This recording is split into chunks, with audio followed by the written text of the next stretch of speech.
I decided to read stuff from my Twitter, not things that I write, just notes that I would think are appropriate for relaxation.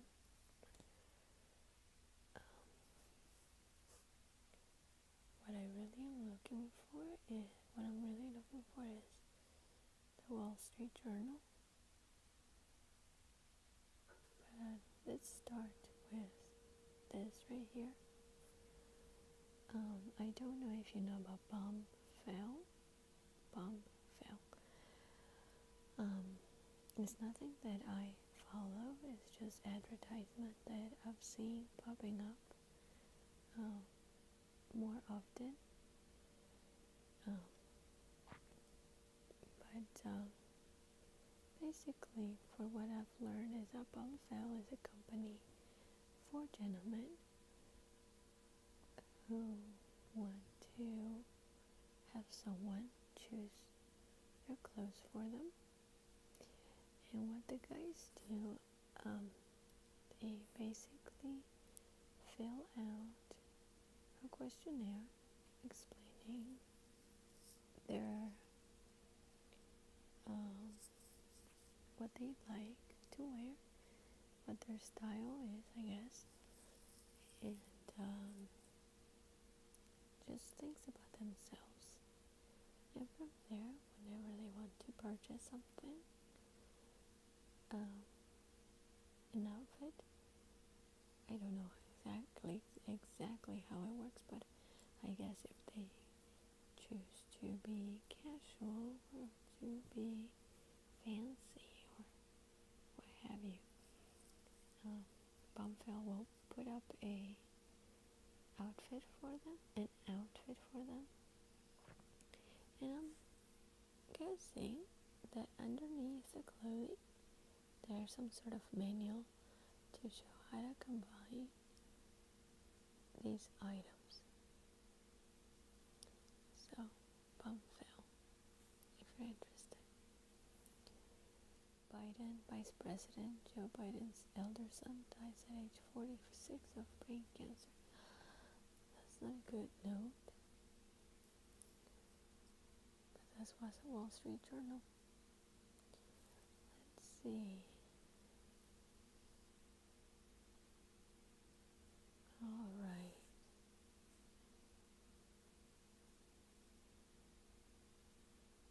To me, okay, please don't get offended.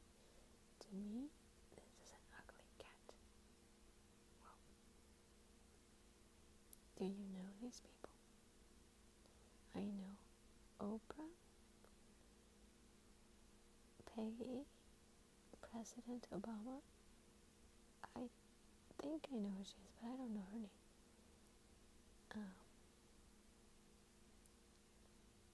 Oh my gosh. She is, I know who she is, I don't remember her name. That's former president's wife. Oh my gosh. I just drew a blank. It'll come back to me, I guess. Face looks familiar, but I don't know. Snoop Dogg. He's an actor, I don't know his name. I want to say this is a Facebook guy. This is the one who created Facebook. Naomi, I think that's her name. The model. I don't know who he is. She might be an actress. I think she's an actress. I don't know her name. I don't know who he is. This is Queen Elizabeth, right? Prince William's grandmother. That's a toilet. And Bart Simpson. Alright.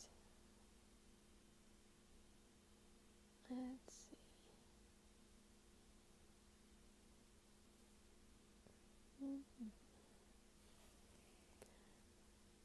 Global migrants brave Panama's treasures Darien Gap, seeking passage to the U.S.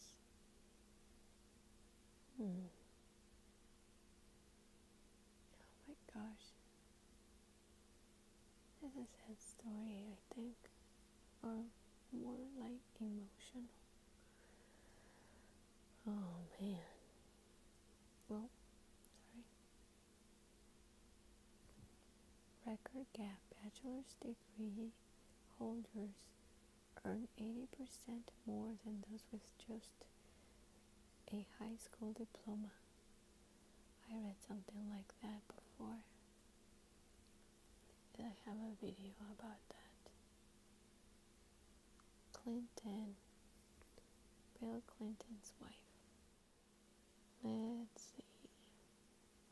There we go. Magna Carta, 8 Centuries of Liberty.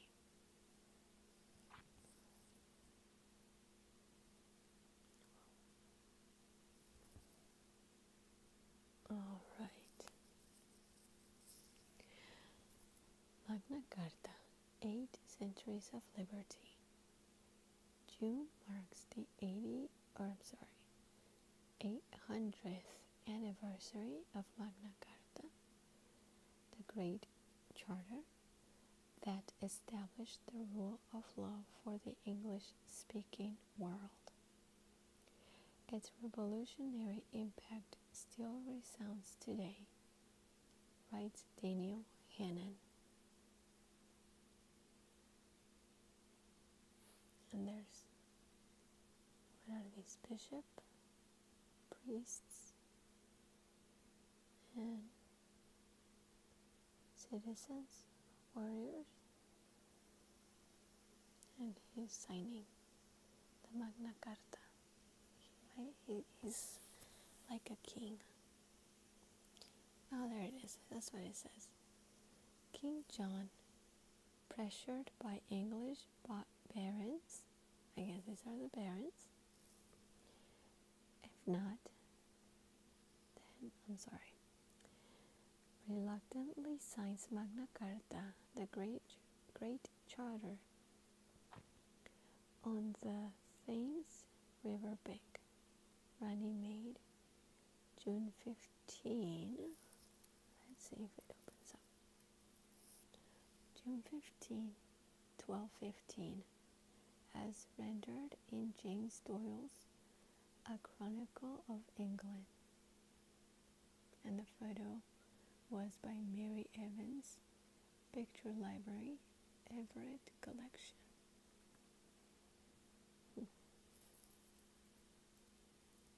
Alright, let's see. I know this is a very long reading, so I will read for like 10 minutes. And then I'll make another video about the rest. By Daniel Hannan, May 29, 2015, 11:07 a.m. Eastern Time. 800 years ago, next month, on a reedy stretch of riverbank in southern England, the most important bargain in the history of the human race was struck. I realize that's a big claim, but in this case, only superlatives will do. As Lord Denning, the most celebrated modern British jurist, put it, Magna Carta was the greatest constitutional document of all time, the foundation of the freedom of the individual against the arbitrary authority of the despot, D-E-S-P-O-T. It was at Runnymede on June 15, 1215, that the idea of the law standing above the government first took contractual form. King John accepted that he would no longer get to make the rules up as he went along. From that acceptance flowed, ultimately, all the rights and freedoms that we now take for granted: uncensored newspapers, security of property, equally before the law, habeas corpus, HABEAS, habeas corpus, regular elections, sanctity of contract, jury trials. Magna Carta is Latin for Great Charter. It was so named not because the men who drafted it foresaw its epochal power, but because it was long. Yet, almost immediately, the document began to take on a political significance that justified the adjective in every sense. The bishops and barons who had brought King John to the negotiating table understood the rights required an enforcement mechanism. The potency of a character is not in its parchment, but in the authority of its interpretation. The Constitution of the USSR, to pluck an example more or less at random, promised all sorts of entitlements: free speech, free worship, free association. But as Soviet citizens learned, paper rights are worthless in the absence of mechanisms to hold rulers to account. Magna Carta instituted a form of conciliar rule that was to develop directly into the parliament that meets at Westminster today. As the great Victorian historian William Stubbs put it, the whole constitutional history of England is little more than a commentary on Magna Carta. And not just England, indeed not even England in particular. Magna Carta has always been a bigger deal in the US. The meadow where the abominable King John put his royal seal to the parchment lies in my electoral district in the county of Surrey. It went unmarked until 1957, when a memorial stone was finally raised there by the American Bar Association.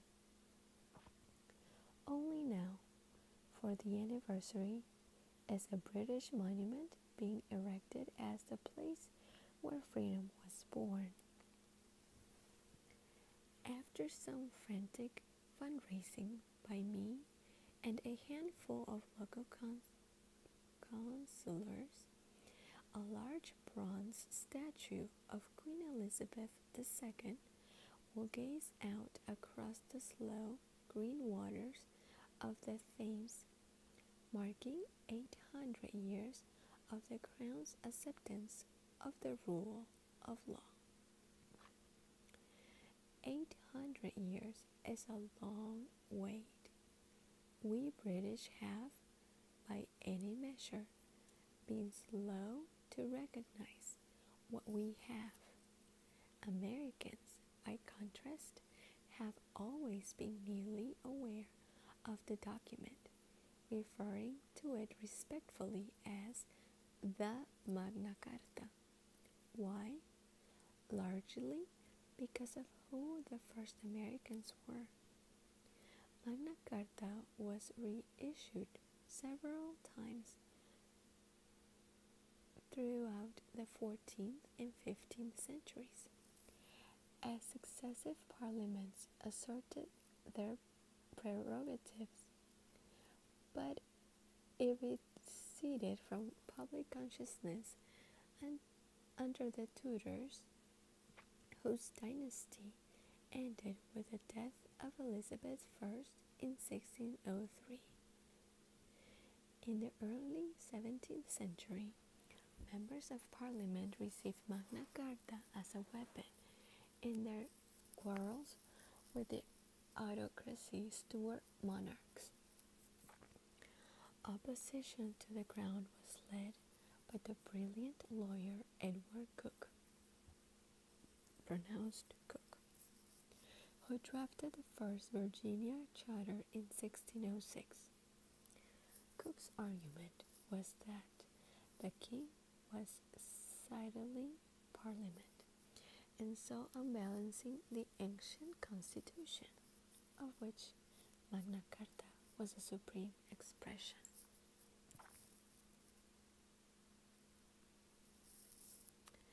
United for the first time, the four surviving original Magna Carta manuscripts are prepared for display at the British Library, London, February 1st, 2015. Photo UPPA/Summa Press.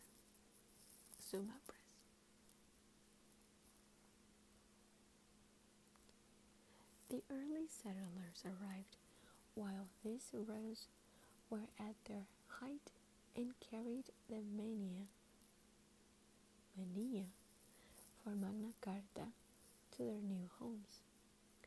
As early as 1637, Maryland sought permission to incorporate Magna Carta into its basic law, and the first edition of the Great Charter was published on American soil in 1687 by William Penn, who explained that it was what made Englishmen unique. In France and other nations, the mere will of the prince is law. His word takes off any man's head, imposeth taxes, or seizes any man's estate, when, how, and as often as he lists. But in England, each man hath a fixed fundamental right, born with him, as to freedom of his person and property in his estate, which he cannot be deprived of, but either by his consent or some crime, for which the law has imposed such a penalty or forfeiture.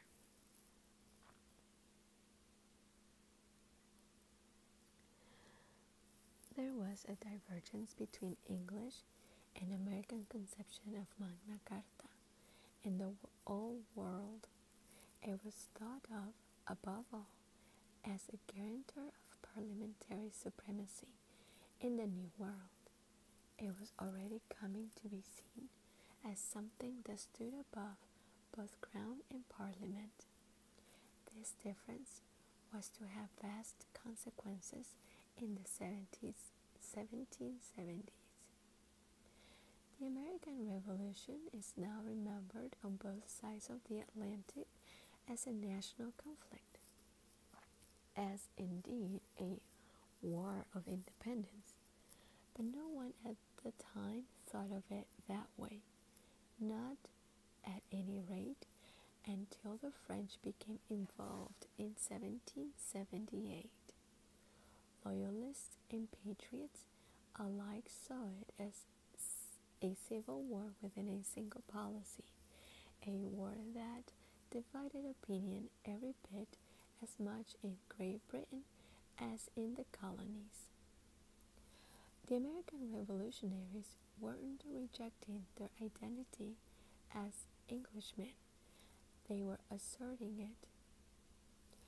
As they saw it, George III was violating the ancient constitution, just as King John and the Stuarts had done.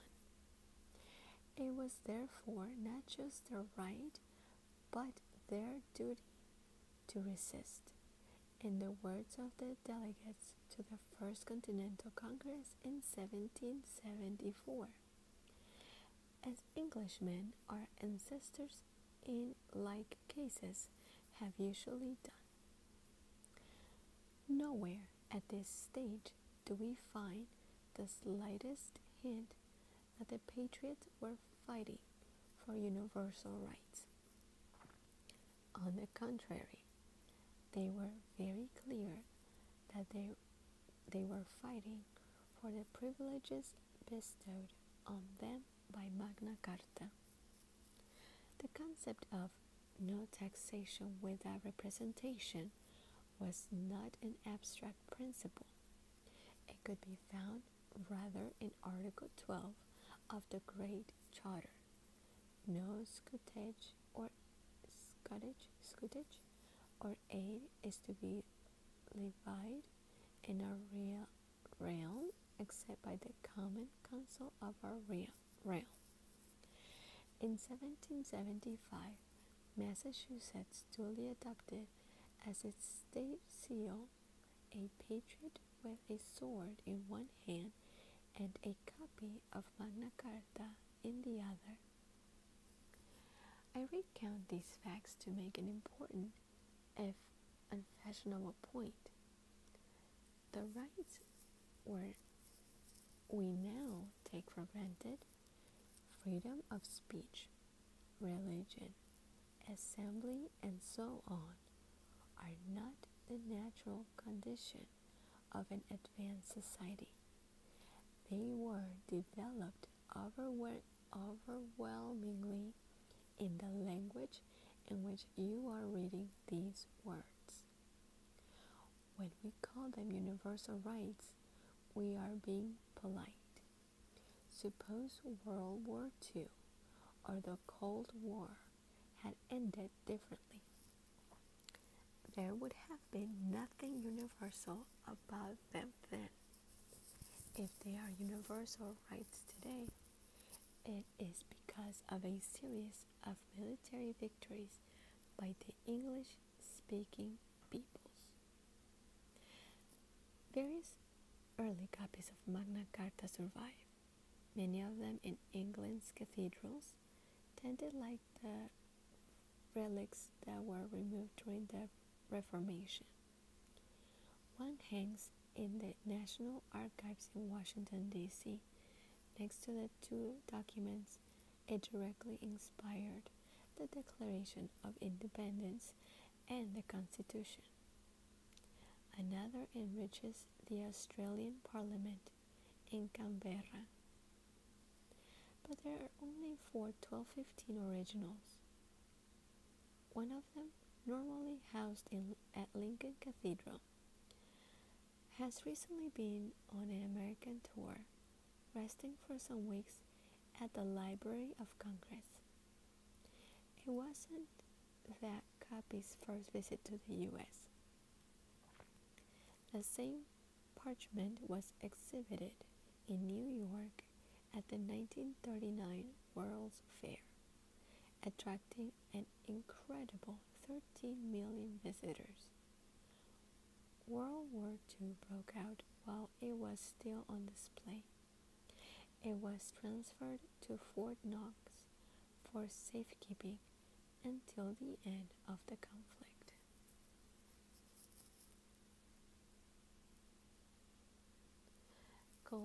Could there have been a more apt symbol of what the English-speaking peoples were fighting for in that conflagration? Think of the world as it stood in 1939. Constitutional liberty was more or less confined to the Anglosphere. Everywhere else, authoritarianism was on the rise.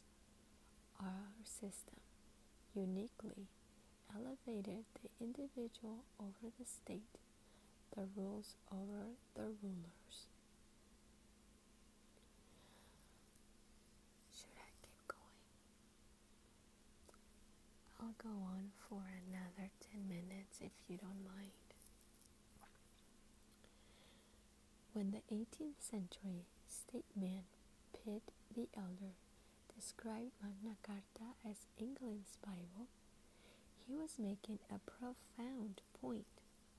It is, so to speak, the Torah of the English-speaking peoples, the text that sets us apart while at the same time speaking truths to the rest of mankind. The very success of Magna Carta makes it hard for us, 800 years on, to see how utterly revolutionary it must have appeared at the time. Magna Carta did not create democracy. Ancient Greeks have been casting differently colored pebbles into voting urns, while the remote fathers of the English were grubbing about alongside pigs in the cold soil of northern Germany. Nor was it the first expression of the law. There were Sumerian and Egyptian law codes even before Moses descended from Sinai. What Magna Carta initiated, rather, was constitutional government, or as the terse inscription on the American Bar Association stone puts it, freedom under law. It takes a real act of immigration to see how transformative this concept must have been. The law was no longer just an expression of the will of the biggest guy in the tribe. Above the kind brooded something more powerful yet, something you couldn't see or hear or touch or taste, but that bound the sovereign as surely as it bound the poorest wretched, W-R-E-T-C-H, in the kingdom. That something was what Magna Carta called the law of the land. This phrase is commonplace in our language, but think of what it represents.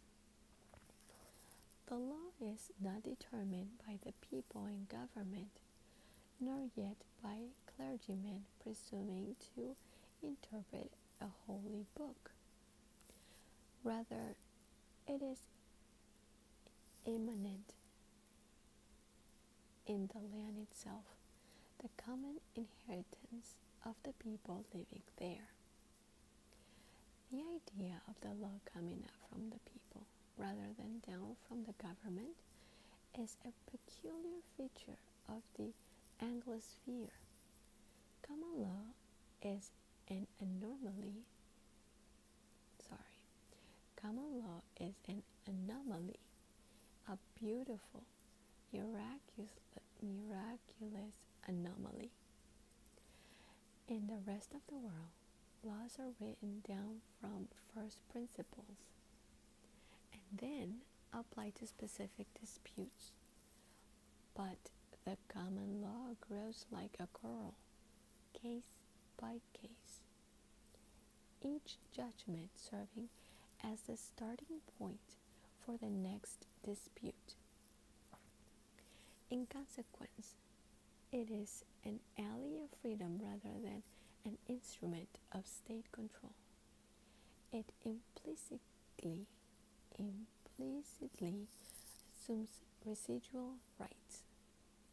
And indeed, Magna Carta conceives rights in negative terms, as guarantees against state coercion. No one can put you in prison or seize your property or mistreat you other than by due process.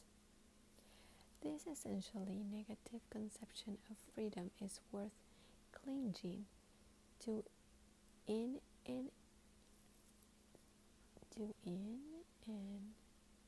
age that likes to redefine rights as entitlements. The right to affordable health care, the right to be forgotten, and so on. It is worth stressing, too, that Magna Carta conceived freedom and property as two expressions of the same principle. The whole document can be read as a lengthy promise that the goods of a free citizen will not be arbitrarily confiscated by someone higher up to the social scale. Even the clauses that seem most remote from modern experience generally turn out, in reality, to be about security of ownership. There are, for example, detailed passages about worship. King John had been in the habit of marrying heiresses to royal favorites as a way to get his hands on their estates. The abstruse sounding article about inheritance rights are, in reality, simply one more expression of the general principle that the state may not expropriate without due process. Those who stand awe-struck before the great charter, expecting to find high-flown phrases about liberty, are often surprised to see that a chunk of it is taken up with the placing of fish traps on the Thames. Yet these passages, too, are about property, specifically the freedom of merchants to navigate inland waterways without having arbitrary tolls imposed on them by fish farmers. Liberty and property, how naturally those words stripped as an unitary concept from the tongues of Americans' founders. These were men who had been shaped in the English tradition, and they saw parliamentary government not as an expression of majority rule, but as a guarantor of individual freedom. How different was the continental traditions born 13 years later with the French Revolution, which saw elected assemblies as embodiment of what Rousseau called the general will of the people. In that difference, we may perhaps discern explanation of why the Anglosphere resisted the chronic bouts of authoritarianism to which most other Western countries were prone. We who speak this language have always seen the defense of freedom as the duty of our representatives, and so, by implication, of those who elect them. Liberty and democracy in our tradition are not balanced against each other. They are yoked together. Is there a lot more to read? No, I'll finish it. In February, the 4 surviving original copies of Magna Carta were united for just a few hours at the British Library, something that had not happened in 800 years. As I stood reverently before them, someone recognized me and posted a photograph on Twitter with a caption, "If Dan Hannon gets his hand on all 4 copies of Magna Carta, will he be like Sauron with the rings?"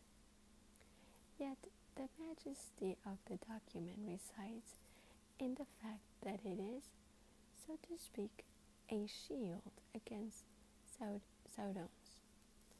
Most other countries have fallen for, or at least fallen to, dictators. Many during the 20th century had popular communist parties or fascist parties, or both. The Anglosphere usually retained a consensus behind liberal capitalism. This is not because of any special property in our geography or our genes, but because of our constitutional arrangements. Those constitutional arrangements can take root anywhere. They explain why Bermuda is not Haiti, why Hong Kong is not China, why Israel is not Syria. They work because, starting with Magna Carta, they have made the defense of freedom everyone's responsibility. Americans, like Britons, have inherited their freedoms from past generations and should not look to any external agent for their perpetuation. The defense of liberty is your job and mine. It is up to us to keep intact the freedoms we inherited from our parents and to pass them on securely to our children. And then I'll read the little caption down here. It says, Mr. Hannan is a British member of the European Parliament for the Conservative Party, a columnist for the Washington Examiner, and the author of Inventing Freedom, How the English-Speaking Peoples Made the Modern World. I thought it was going to be much longer than this. Well, but I've been wanting to read this since this morning. I found it and I thought it was perfect to read tonight because it's a very, very, very positive note. I wonder if they have this in print. It would have been awesome to have my hands on the newspaper and read this article in paper. But, alright. So for now, this is all I have. It is time to go to sleep. And I will go to sleep myself. I hope I can do this again. I actually enjoyed this. There's no sound of paper, but